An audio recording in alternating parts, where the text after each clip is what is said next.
Bonjour, bonjour, bienvenue sur Les Deux Rives pour un petit point sur l'actualité bouillonnante de l'Amérique latine. Aujourd'hui, nous allons parler des élections en Colombie, du premier tour de l'élection présidentielle, mais aussi du combat pour la nouvelle constitution au Chili et de la pression incessante sur Pedro Castillo, sur le processus de changement au Pérou. Nous allons nous mettre sous le haut patronage de Jacques Coeur. Voilà, voici le palais Jacques Coeur à Bourges. Je vous rappelle que je suis originaire de Bourges, car la devise de Jacques Coeur, c'était « à cœur vaillant, rien d'impossible ». Et là, pour les processus de changement en Amérique latine, il va falloir avoir un cœur très vaillant. Commençons directement par la Colombie. Alors la Colombie, il y a eu des élections, le premier tour des élections présidentielles le dimanche 29 mai.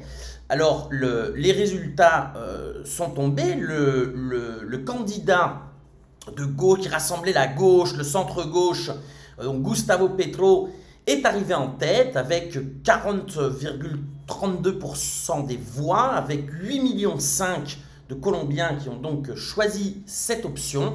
Et il affrontera donc dans un deuxième tour, qui aura lieu le 19 juin, il affrontera l'entrepreneur Rodolfo Hernández, qui est arrivé deuxième, avec 28,15% des voix, c'est-à-dire près de 6 millions de Colombiens. Le candidat qui a été soutenu par l'uribisme, donc ce système mafieux qui est enquisté au cœur de l'État colombien et qui gangrène la vie politique colombienne depuis maintenant plusieurs décennies, le candidat Fico Gutiérrez est arrivé troisième avec 24% des voix et à peu près 5 millions d'électeurs. Alors déjà, ce qu'on peut dire, c'est que les Colombiens ont exprimé un véritable désir de changement, puisque le candidat officiel, nous y reviendrons, le candidat officiel de l'uribisme a été dégagé du deuxième tour,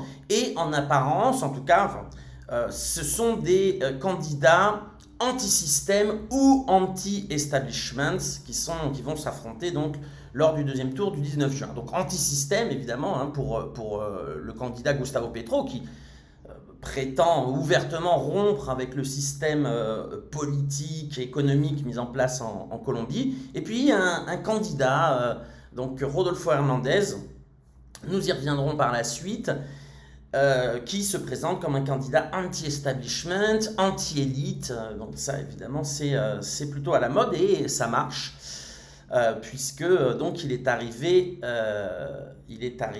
deuxième.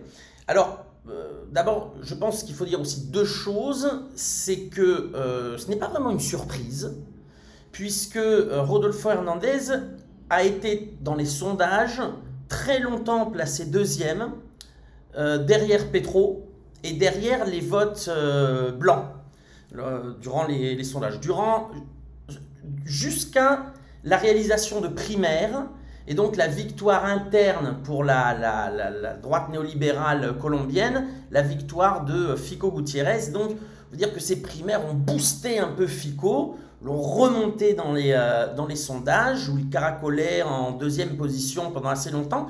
Mais finalement, Rodolfo Hernández réalisait dans les sondages de très bons scores et puis avait même fini les dernières semaines par doubler le candidat de l'uribisme. Donc finalement, ce n'est pas vraiment une surprise par rapport aux intentions de vote d'avant l'élection. Alors,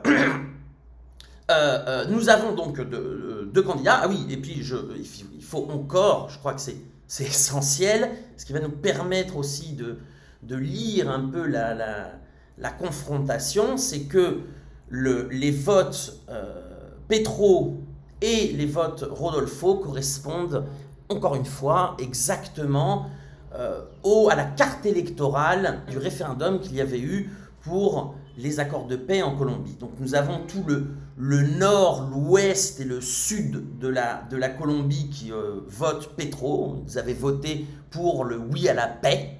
Et le centre et l'est de la Colombie qui ont donc plutôt choisi Rodolfo Hernández. Et c'était aussi ces territoires qui avaient dit en 2016 non à la paix, oui à la guerre.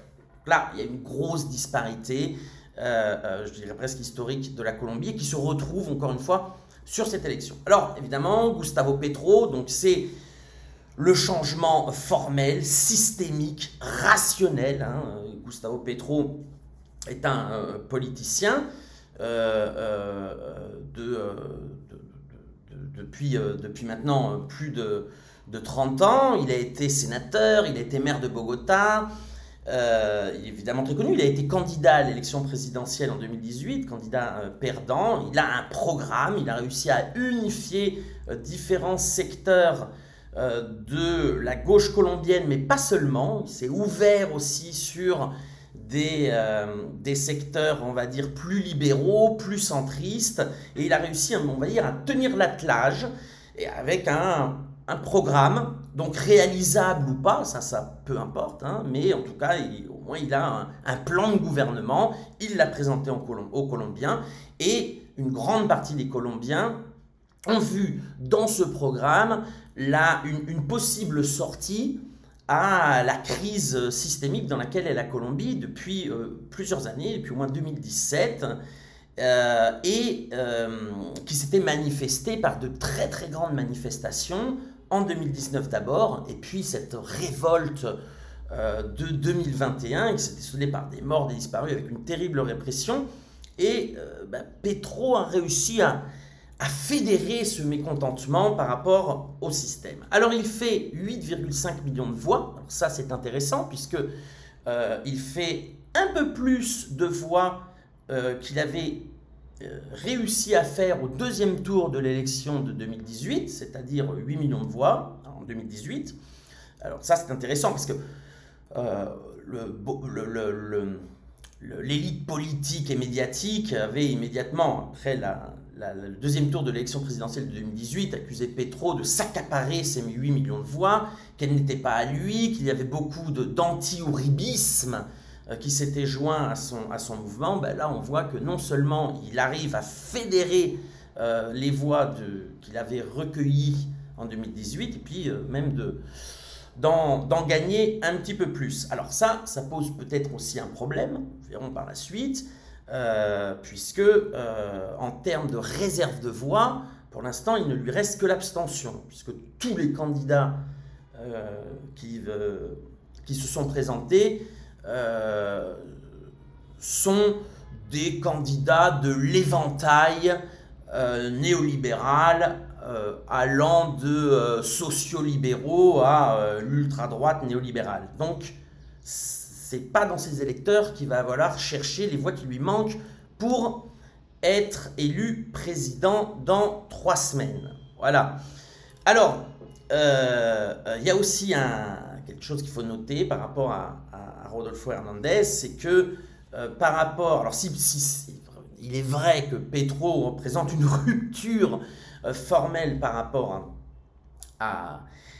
au système colombien. En revanche, et nous espérons que cela ne lui portera pas préjudice, mais il représente pour certains électeurs l'establishment contre lequel prétend s'opposer son rival Rodolfo Hernandez. Pourquoi ? Parce que tout simplement, il est dans la politique depuis 30 ans.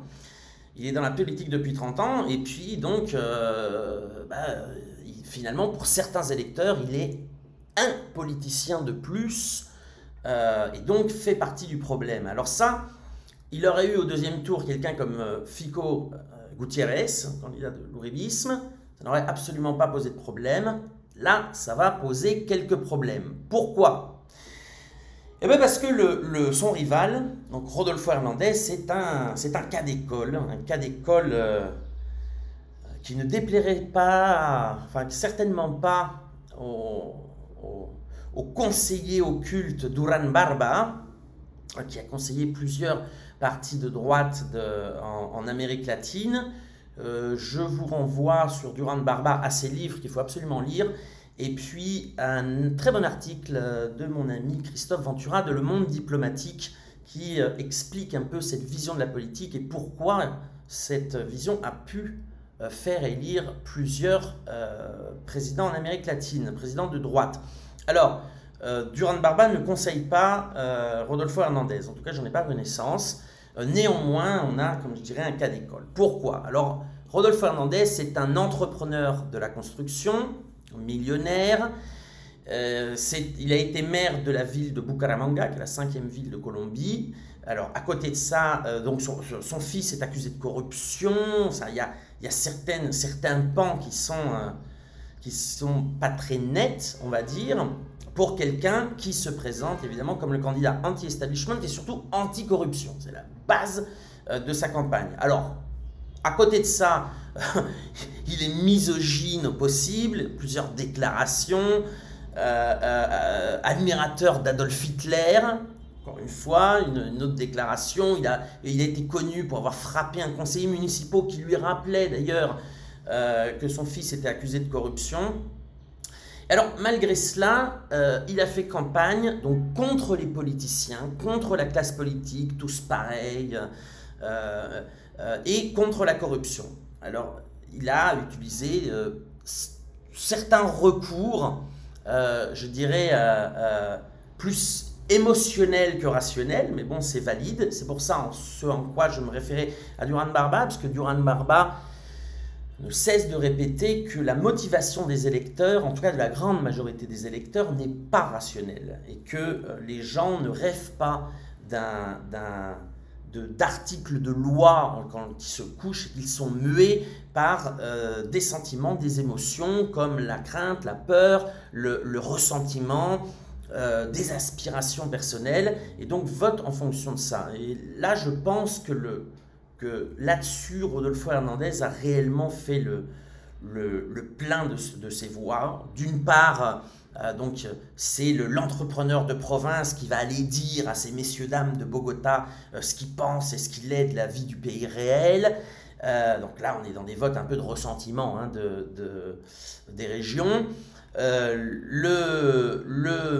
il manie une espèce de discours social, ou plus ou moins social, mais sans confrontation, non? Alors que évidemment Gustavo Petro, lui, a un discours social construit, mais qui plante des solutions qui ne peuvent passer que par une certaine confrontation. C'est-à-dire quand on a un programme clair et net et qu'on dit on va augmenter les impôts pour les riches, les riches ne sont pas contents. Là, ce n'est pas le cas de Gutiérrez. Il balance des propositions sans mécontenter ni l'un ni l'autre. Et ça lui fait gagner d'une part des déçus de l'ouribisme et puis aussi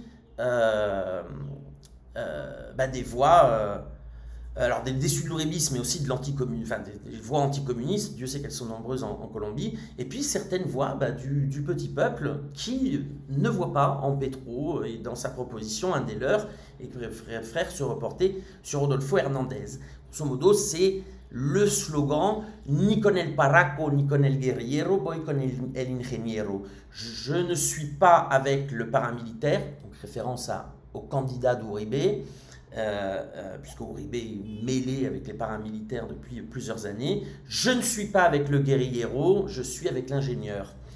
Donc là, on voit bien qu'il arrive à capter par certaines de ses propositions tout un électorat à la fois populaire, à la fois de classe moyenne, auxquels ne vont pas tarder à s'ajouter, en tout cas pour le deuxième tour, les élites colombiennes qui, évidemment, elles, voient d'un très mauvais œil le programme de Petro comme contraire à leurs intérêts. Donc de Gustavo Petro et de Colombia Humana. Alors, il utilise aussi des rhétoriques, ça il l'a dit plusieurs fois, hein, il a dit « Moi, vous pouvez me faire confiance parce que je sais administrer, j'ai travaillé pendant des années, à la différence de Petro qui, lui, n'a été qu'un élu, il n'a jamais rien fait de sa vie. » Toute comparaison avec des discours en France, évidemment, et de pure coïncidence, vous en tirez vos propres conclusions. Il a aussi plusieurs fois déclaré qu'il n'était pas un politicien, hein, qu'il était un ingénieur. Encore une fois, on a eu ce discours en France, notamment avec M. Zemmour. Donc, alors là, par contre, ça lui a plutôt réussi à Hernandez. Et toute sa campagne a été ciblée sur les réseaux sociaux, dont il manie, il faut le dire, je crois, il manie excellemment bien les codes. Le langage éphémère et superficiel, il chante, il fait le singe, un langage très simple, adapté à la minute de TikTok, adapté aux 280 caractères de Twitter. On n'a pas besoin d'aller creuser trop loin. Et finalement, on se construit une image de proche des gens, tout en étant évidemment millionnaire. Il n'a pas participé au débat présidentiel. Alors ça a été évidemment une manière de montrer qu'il ne se mouillait pas avec les autres politiciens. En réalité, ça lui a évité une belle déculottée au débat, parce que là, je pense que non seulement Petro l'aurait mis en face de ses propres contradictions, mais y compris les candidats de la droite néolibérale colombienne. Il a aussi refusé toute alliance, alors ce qui lui permettait encore une fois de se démarquer de la politique traditionnelle, puisque autant les différents partis qui se sont présentés ont été le résultat de primaires où il y avait plusieurs candidats, où il y avait plusieurs clans, plusieurs tribus. Lui n'a pas voulu participer à ça. Il a dit une alliance, c'est un contrat que l'on passe avec quelqu'un, et quand on passe un contrat, le quelqu'un en question va venir toucher ce qui lui semble bon dans ce contrat. Donc il a refusé évidemment toute alliance. Alors, ce qui ne l'empêchera pas d'engranger aussi au deuxième tour certainement les voix de l'uribisme. Alors juste un autre détail par rapport à ce que je viens de dire sur Rodolfo Hernández. Je constate, c'est-à-dire qu'évidemment on peut me dire oui mais regarde il est corrompu, il est ceci, il est cela, etc. Il n'a pas de programme, il ment au peuple, etc. Oui, peut-être, sans aucun doute même. Mais dans la stratégie de campagne, il a finalement utilisé certains moyens qui ont marché pour conquérir une large frange de l'électorat colombien. Alors la situation pour le deuxième tour, elle va être, en tout cas pour Petro, compliquée, mais pas impossible. Ça aurait été évidemment beaucoup plus facile pour Petro d'avoir Fico Gutiérrez, le candidat de l'uribisme déclaré, en face de lui. Il aurait pu capitaliser les voix de l'antisystème finalement, elles sont nombreuses aussi, il ne faut pas croire, chez Rodolfo Hernández, voix de mécontentement, des voix d'aspiration au changement. Là, évidemment, c'est un peu plus compliqué, d'autant plus que le spectre politique, c'est-à-dire les candidats, en tout cas les candidats qui se sont présentés à l'élection, qui n'ont pas passé la barre pour aller au deuxième tour, vont évidemment se rallier au candidat Rodolfo Hernández. Donc déjà, Madame Ingrid Betancourt s'était déjà ralliée avant même l'élection, puisqu'elle était créditée de moins de 1%. Il est beaucoup plus facile pour elle de gagner dans le 4e arrondissement de Paris plutôt que de faire un score honorable en Colombie.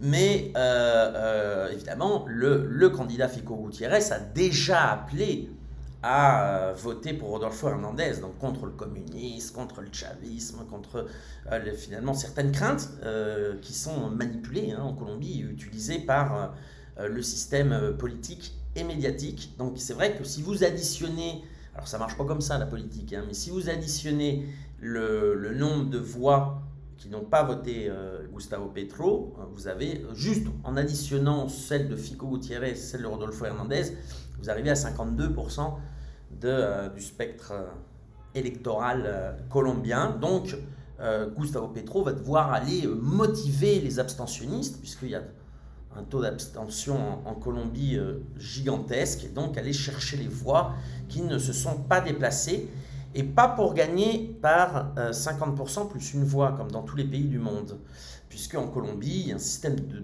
triche et d'achat de voix organisé, donc Petro va devoir faire un score beaucoup plus large pour ne pas se faire voler sa victoire. Voilà, c'est pour ça, à cœur vaillant, rien d'impossible. Rendez-vous le 19 juin pour savoir qui sera le prochain président de la Colombie et si la Colombie pourra initier enfin ce changement social, économique que le peuple crie et demande depuis 200 ans. Voilà, nous passons au Chili. Alors au Chili, la bataille pour la constituante a commencé, pour la constitution, pardon, puisque la convention constituante a donc rendu un premier jet de la Constitution. Alors, il doit encore être harmonisé par la commission d'harmonisation de cette convention constituante, c'est-à-dire pour qu'il n'y ait pas des articles qui se répètent, etc., ou qui soient contradictoires. Tous les articles ont été approuvés par la convention constituante. Alors, qu'est-ce qu'on peut en dire? Cela, pour le coup, c'est une constitution très progressiste, très progressiste. Il faut revenir sur l'élection à la convention constituante. On se rappelle que le référendum avait été le produit finalement d'un accord politique, puisque la droite néolibérale était contre les cordes. Il y avait eu un mouvement social qui avait embrasé le Chili à la demande d'une nouvelle constitution. Le Chili vit encore avec la constitution de la dictature d'Augusto Pinochet. Et les Chiliens s'étaient exprimés pour aller à une convention, une assemblée constituante, on appelle ça une convention constituante, et il y avait eu des élections pour déterminer les personnes qui allaient écrire la nouvelle charte suprême. Alors, on se rappelle que 40% des postes étaient réservés pour des membres de partis politiques, et puis 60% pour des indépendants, des organisations sociales, et qu'au final, la droite avait finalement laissé faire, puisqu'elle avait mis une minorité de blocage de 33% sur les articles qui allaient sortir de cette assemblée constituante. C'est-à-dire que avec 33% de vote contre, on pouvait éviter, d'ailleurs dans le règlement de la constituante, il fallait retravailler les articles. Sauf que la droite avait été balayée, les sociodémocrates avaient été balayés, notamment par ces indépendants et ces membres d'organisations sociales qui sont, on va dire, très progressistes, ou en tout cas avec une véritable volonté de changement radical. Et surtout, ce sont des personnes qui n'ont aucune confiance dans le système politique actuel du Chili, et notamment par le Parlement. Et donc, il y a eu plusieurs thèmes qui ont été mis dans la Constitution explicitement, qui, à mon sens, ou si l'on compare avec d'autres constitutions, relèvent plus de la loi que de l'article constitutionnel. Et donc, on va dire, pose problème, non pas par rapport à leur électorat, mais pose problème pour faire consensus. Puisque l'idée d'une constitution, c'est pas évidemment d'approuver des lois en les ancrant dans le marbre de la charte suprême, mais de permettre la possibilité que ces lois soient votées par le Parlement.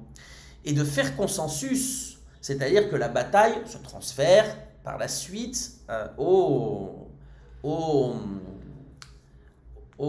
Parlement. Alors évidemment, on peut mettre des articles sur la nationalisation des ressources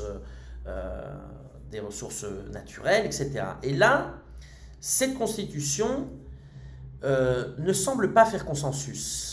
Et il y a tout un secteur de la social-démocratie, de la concertation, c'est-à-dire la social-démocratie des démocrates chrétiens, qui était favorable à l'instauration d'une nouvelle constitution, qui se détachent et qui vont engrosser le vote de la droite néolibérale contre cette constitution. Je rappelle qu'on va demander aux Chiliens, le 4 septembre, s'ils approuvent ou pas la nouvelle constitution sortie de l'Assemblée constituante. Et là, il y a un risque. Il y a un risque que la campagne qui a commencé à droite, et aussi dans le camp progressiste, amène à un rejet de cette constitution. Et s'il y a rejet, ce n'est pas un simple rejet et on retravaille, c'est la ratification populaire de la constitution de Pinochet. Il est là le risque. Qui plus est, depuis le Parlement, commence déjà par le Parlement où la gauche et les progressistes ne sont pas majoritaires, de faire des alliances. Depuis le Parlement, ils essaient de faire passer une loi leur permettant des réformes constitutionnelles par le Parlement et pas par référendum. Donc ils sont aussi en train d'essayer de blinder si jamais cette constitution est approuvée. Alors c'est pareil, à combien elle pourrait être approuvée? Donc là on rentre dans une campagne. Alors le président est rentré en campagne pour expliquer ce qu'est une constitution, etc. Et il a dit plusieurs fois qu'il ne prendrait pas position ni pour le oui ni pour le non, qu'il serait modéré, neutre. C'est son rôle de président d'expliquer finalement les bonnes raisons du non, du oui. Enfin bon, voilà, finalement de ne pas prendre position en réalité. Ça, par rapport aux expériences que nous avons eues dans la première décennie du XXIe siècle, c'est assez inédit. Le vieux progressisme se mettait corps et âme à défendre la nouvelle constitution et n'était pas sous une apparence de modéré, de si, de oui, de non, etc. Je ne sais pas. Donc cela veut dire que les chiens ne compteront pas sur la délication de leur président qu'ils ont élu pour un changement radical. Nous verrons cela. Encore une fois, à cœur vaillant, à rien d'impossible, la réponse le 4 septembre prochain. Nous passons au Pérou. Alors au Pérou, la pression monte pour Pedro Castillo. La pression monte, l'eau commence à arriver au menton. Ce qui n'était pas arrivé jusqu'à là, le procureur a commencé à enquêter sur des soi-disant malversations qui remonteraient jusqu'au président. Alors de quoi parle-t-on? On parle de rétrocommission d'entreprises chinoises dans le transport qui auraient versé des rétrocommissions pour permettre au président de se les mettre dans la poche ou de les utiliser. Qui est le principal dénonciateur? On ne sait pas, c'est anonyme, ça tombe bien, pas mal. Le principal dénonciateur, anonyme, aurait dit avoir touché de l'argent et l'avoir donné à une personne, Sami Villaverde, qui lui aussi coopère avec la justice, qui est un délinquant notoire, condamné à de la prison, qui se trouve en prison au moment où je vous parle, et dont on a dû dire, évidemment, enfin c'est pas qu'on a dû dire, c'est que c'est le système qui est comme ça, de coopérant efficace. Si jamais tu coopères, on te rabaisse la peine. C'est facile. Moi je pense qu'il aurait accusé sa mère s'il l'avait fallu. Sauf que sa mère, elle n'est pas dans l'œillère du système judiciaire et des élites politico-économique du Pérou. Celui qui est dans l'œillère, c'est Pedro Castillo. Et donc, voilà, on passe donc d'un anonyme à un délinquant notoire qui accuse l'ancien ministre des Transports du Pérou pour accuser le président Castillo. Alors évidemment, il n'y a aucune preuve. Mais il n'y a aucune preuve, puis c'est illégal. Je rappelle tout de même que le président jouit d'une immunité. Alors le procureur a trouvé un subterfuge et a dit mais nous ne voulons pas du tout accuser le président, nous menons une enquête et nous la passerons au Congrès qui a déjà travaillé à 2 motions d'impeachment, qui est en train d'en préparer une 3e et puis évidemment qui va certainement se faire encore une fois l'écho de ce montage judiciaire. On est en plein l'affaire. Mais comme ça ne suffisait pas, ça touche aussi la vice-présidente pour absolument quelque chose de différent. Vous ne pouvez pas être haut fonctionnaire en Pérou si vous faites partie d'une association. Voilà. Alors il se trouve, Madame donc Dina Boluarte est accusée par l'ancien maire de Lima qui vient de se faire évincer et inhabilité pour malversation administrative. Vengeance, à la limite, on pourrait penser ça. Les mauvaises langues comme moi. L'ancien maire donc de Lima accuse la vice-présidente d'avoir fait partie d'une association alors qu'elle était vice-présidente, ce qui est incompatible et donc ce qui devrait amener à sa destitution.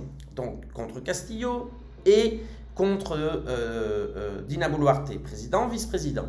Qui plus est, il y a une semaine, à peu près, la ministre du Travail, qui travaillait sur un nouveau code du travail, donc très en faveur du secteur ouvrier, des travailleurs péruviens, s'est faite censurer par le Parlement, c'est-à-dire s'est faite démise de ses fonctions. Le Parlement a ce pouvoir au Pérou, donc elle a été démise de ses fonctions. Alors ce qui est intéressant, c'est qu'évidemment toute la droite néolibérale a voté contre, on les comprend, non? Il y avait des fortes avancées laborales faites par cette ministre. Alors ce qui est un peu étonnant, c'est que la gauche, je ne sais même plus comment l'appeler, parce que donc les gens proches les députés proches de Vladimir Cerrón, donc du parti Perú Libre, qui est le parti qui a amené Castillo au pouvoir, qui s'est scindé en 3 groupes depuis. Donc alors là, selon leur dire, ce sont les plus ultras, ont voté encore une fois, c'est pas la première, aux côtés des Fujimoristes pour démettre la ministre du Travail. Voilà, donc il y a eu, elle n'est plus en fonction depuis le vendredi 27, voilà, plus en fonction depuis le vendredi 27 mai 2022, et les parlementaires de néolibéraux ont profité de cette absence pour déposer un projet de loi pour abroger le décret présidentiel, parce que le pauvre Castillo, sur des thèmes, il est obligé de passer certaines lois par décret parce que sinon, évidemment, rien ne passerait. Il y a plus de 30 projets de loi qui sont bloqués par le Parlement. Et donc, ce décret présidentiel interdisait la tertiarisation dans certains secteurs de l'économie péruvienne. Ça a obligé les entrepreneurs à employer formellement tout un secteur de la population péruvienne. Donc évidemment, ça c'était un grand acquis pour certains travailleurs péruviens, et les néolibéraux, profitant du chaos avec la ministre du Travail, sont en train de revenir dessus. Voilà. Et le problème, c'est que personne n'est descendu dans la rue pour protester contre cette décision du Parlement. Et ça, c'est un grand problème. Dans un pays où il y a 70% d'emplois informels, tout ce qui est tertiarisation, emploi formel, ça touche qu'une certaine minorité.